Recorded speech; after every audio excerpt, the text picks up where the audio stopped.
Bonjour à tous et bienvenue, vous regardez l'autre direct et aujourd'hui nous sommes en compagnie de Vanik Berberian, bonjour. Bonjour. Alors vous êtes président de l'association des maires ruraux de France, vous teniez vos états généreux à Lyon ce week-end. Euh, Globalement vous, dans cette campagne présidentielle, les maires ruraux, ça y est, votre job il est fini, vous avez apporté les parrainages, on a compris votre utilité dans cette campagne, ça s'arrête là pour vous aujourd'hui? C'est tout le contraire en fait. C'est que la première partie qui consiste à parrainer des candidats, effectivement, elle est terminée. Mais maintenant, ce qu'on attend, c'est la vision des candidats sur la question de l'aménagement du territoire. Mais maintenant qu'ils ont vos parrainages, ça les intéresse plus forcément. Si on Et est après le cynique. parrainage, il y a le bulletin de vote. Et 23 millions de bulletins de vote, ça compte quand même. Donc, à mon avis, ils vont être obligés de parler de la ruralité, d'autant plus qu'un des candidats qui a été retenu pour participer à cette élection présidentielle, qui s'appelle Jean Lassalle, on peut imaginer qu'il va faire un discours, qu'il va tenir un discours sur la ruralité, ce qui va entraîner les autres aussi à en Qui est parler. lui-même un élu rural, Oui, que vous pardon. avez soutenu vous. Que j'ai soutenu, pas parce que j'adhère à l'intégralité de ses propos, mais parce que il était proche effectivement donc du seuil des 500.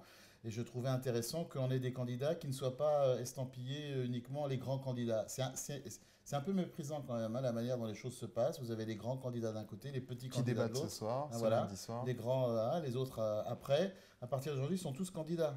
Il n'y a pas de grands, il n'y a pas de petits. Surtout que la référence de la taille, c'est par rapport à une représentativité dont on pourrait discuter sur le fond. La ruralité, ils en parlent quand même, les candidats. On entend beaucoup parler de lutte contre les déserts médicaux, Mais ce genre de la choses. lutte contre les erreurs médicaux, ça touche pas que la ruralité, ça touche aussi les zones urbaines. Il y a plein de sujets d'ailleurs qui sont transversaux. Pour vous, si vous deviez envoyer votre cahier de doléances aux candidats, petits ou grands, vous leur demanderiez quoi?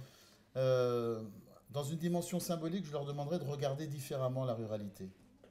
Qu'on arrête de nous considérer comme des gens fatigués, à bout de souffle, des territoires en désespérance. Mais au contraire, qu'on investisse dans la ruralité. Donc ça, c'est la dimension un peu de principe. Ensuite, C'est-à-dire que vous en avez marre d'être catalogué la France d'avant, bah, en La sépia, France d'avant, la celle France qui peut plus vivre nostalgique, comme avant. voilà, hein, celle qui ronchonne sans arrêt, qui est belle, mais qui souffre. Tout Parce ça c'est vrai, mais c'est pas souvent, suffisant. quand on compare en termes d'analyse politique, on voit les grandes villes qui vont bien, qui votent pour, entre guillemets, pour les candidats progressistes. Il y a notamment un géographe, Christophe Guilluy, qui a Oui. théorisé ça, une analyse Mm. pertinente et reprise notamment par de nombreux partis politiques sur la France périurbaine, la France rurale, qui irait voter beaucoup plus, un vote beaucoup plus conservateur Ouais. pour la droite ou l'extrême droite. Ça vous choque quand vous Bah, voyez ce type d'analyse? on va reprendre les deux débats primaires, à droite comme à gauche. Et j'ai essayé de comptabiliser le nombre de fois où le mot rural ou territoire était exprimé. Et je mettais un bâton à chaque fois. Bah, je suis désolé, il n'y avait rien, quoi. Ça n'entre pas dans le champ des préoccupations. Donc à un moment donné, on peut comprendre que les populations se considèrent comme délaissées et s'expriment donc par les votes que vous avez expliqués à l'instant. Donc c'est vraiment la nécessité de regarder différemment, j'insiste, hein, sur ces territoires, de miser, d'investir sur les territoires et de considérer que la France, elle ne se limite pas à son espace urbain. Et que l'espace urbain et l'espace rural, c'est deux parties d'un même ensemble et que la compréhension réciproque, elle est indispensable. Voilà, on est dans cette lecture des choses. Mais quand vous dites un regard différent, c'est quoi comme projet concret? Alors concret, Qu'est-ce qui vous manque aujourd'hui, vous les maires ruraux? alors s'il fallait faire un choix hein, en matière de réponse immédiate, pour ce qui nous concerne, c'est tout ce qui touche aux nouvelles technologies, au très haut débit. Il n'est pas normal que mon voisin qui élève des vaches limousines soit obligé de monter sur la butte pour envoyer les numéros de la boucle qu'il vient de poser sur l'oreille de son veau. C'est pas normal que quand il télécharge les imprimés de la PAC, au bout d'une heure, ça casse. Si on veut qu'il y ait de l'activité dans les territoires ruraux, parce que s'il y a des activités, il y aura des habitants, eh bien si on veut qu'il y ait des activités, il faut qu'il y ait des outils d'aujourd'hui. Et les outils d'aujourd'hui, c'est tout ce qui touche le très haut débit. Alors, on a considéré que les espaces qui étaient rentables, parce qu'avec une population importante, donc devaient être couverts en priorité, mais ça ne se limite Ce pas qui à peut se ça. tenir comme argument. Oui, mais il ne faut pas qu'il y ait un écart trop Mais il y a important. des efforts. Les régions, les départements investissent énormément pour Absolument. lutter contre les zones blanches. Voilà, mais c'est pas suffisant. C'est pas suffisant, il y a encore des soucis. Cette nouvelle technologie, elle touche tous les domaines d'activité. La santé, par la télémédecine, l'éducation. On a besoin d'avoir des écoles qui soient reliées avec le reste du monde. Ça touche l'activité économique, hein. On peut imaginer qu'un entrepreneur qui souhaite se développer ou s'installer va aller là où il y a du réseau. Donc, sauf à vouloir effectivement un développement différencié sur le territoire français, à un moment donné, il faut peut-être raccourcir les délais de réalisation. On arrive au terme de cet entretien pour sa partie sur TLM, mais on va se retrouver tout de suite sur lioncapital.fr. Pour continuer, on évoquera notamment le bilan de François Hollande sur la ruralité. Au revoir. De retour sur lioncapital.fr, toujours avec Vannick Berberian, président de l'Association des maires ruraux de France. On arrive au terme du quinquennat de François Hollande, il n'y en aura pas un deuxième. En matière de ruralité, est-ce que des choses ont été faites ? Alors d'abord, en préambule, je dois dire que l'Association des maires ruraux de France n'est pas une association politique. Ça veut dire que dans nos membres, il y a des gens de gauche, de droite, du centre et de nulle part. Donc le propos que... Plus de nulle part d'ailleurs que du reste. Beaucoup sont de nulle part. Beaucoup sont un peu de quelque part et un peu de nulle part en même temps, parce que c'est une alchimie complexe, hein, la sensibilité politique. On le voit aujourd'hui d'ailleurs, hein, dans les ralliements, il y a des choses baroques un peu qui se passent. Donc on peut comprendre que pour les élus... Tu fais référence à quoi ? Oh, rien. À des personnes qui auraient le parrainage et d'Alain Madelin et de Robert Hue la même journée. Et donc, l'approche que nous avons, nous, chez les maires ruraux, c'est une approche qui se débarrasse, je dirais, des aspects politiciens, qui s'intéresse aux aspects politiques. Et donc, pour répondre à la question directement, le regret qu'on peut avoir, c'est que la dimension de la ruralité ait été prise en compte très tardivement dans le quinquennat. Il a fallu attendre 3 ans pour qu'il y ait un ministre qui avait le mot rural dans le périmètre de son portefeuille. Ça change grand-chose ? Bah, il s'est passé des choses quand même. S'il y a des actions qui sont engagées mais qu'il n'y a pas de ministre Oui. étiqueté ruralité, Non, mais dans le fond, déjà ça dire change les rien. choses, ça veut dire déjà exprimer une volonté. Quand il n'y a même pas de mots pour l'exprimer, on peut avoir des doutes.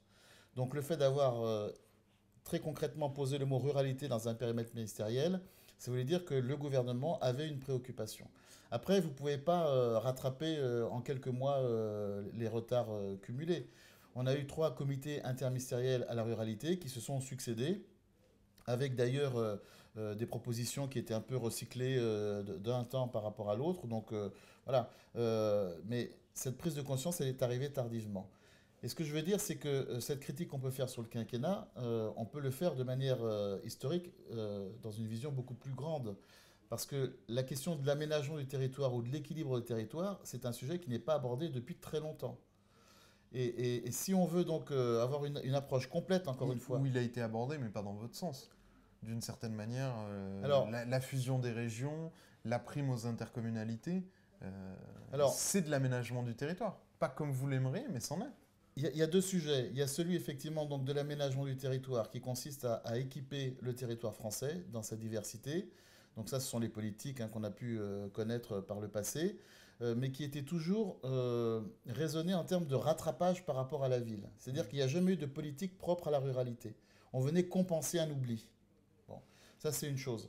La deuxième chose, c'est le mode de pensée aujourd'hui dans la classe politique et dans l'administration, qui considère que en énumérant des évidences, on a raison.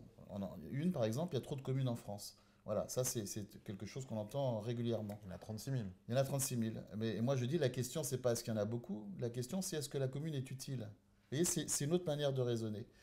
Et en matière de loi territoriale, ce qu'on constate, c'est que finalement, tout va toujours dans le même sens.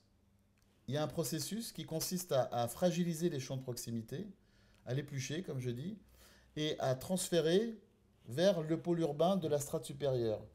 Et c'est érigé en système. C'est ça qui est intéressant, parce que ça veut dire que c'est dans la tête que ça se passe. C'est pas tellement une affaire de taille, c'est une affaire de processus. Et c'est très Mais en quoi il est mortifère pour vous, ce processus ?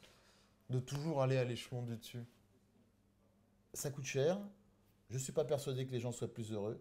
Je ne suis pas persuadé qu'on soit plus efficace. C'est pour ça que la concentration, elle est plutôt handicapante pour le pays. Quand je descends à la gare Lyon-Pardieu et que je vois donc 800 personnes qui doivent descendre des marches d'un escalier qui fait 3 mètres de large, je me dis il y a quelque chose qui ne va pas quand même. Donc on a un aménagement, c'est pas propre à la France d'ailleurs, parce que beaucoup de pays fonctionnent comme ça.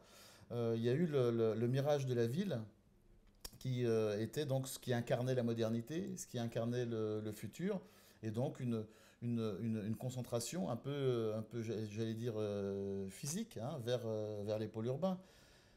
Donc la question c'est est-ce que ce modèle de développement, à terme, il est satisfaisant pour les humains? Pour vous, finalement, on jacobinise Et c'est ça, les départements et les régions? c'est exactement le terme. On a un fonctionnement jacobin dans l'esprit dont on n'arrive pas à se débarrasser. Et j'ai assisté à un colloque il n'y a pas très longtemps où j'entendais le maire d'une ville moyenne expliquer comment il raisonnait l'aménagement de son territoire et la relation entre sa ville et les communes rurales qui étaient autour, qui en fait était en réalité était une lecture très de concentration vers lui. Je me disais, ce même argument, tu retires le nom de sa commune, de sa ville, tu prends cet argument, tu le mets dans la bouche du maire de la strate supérieure, il est valable de la même manière.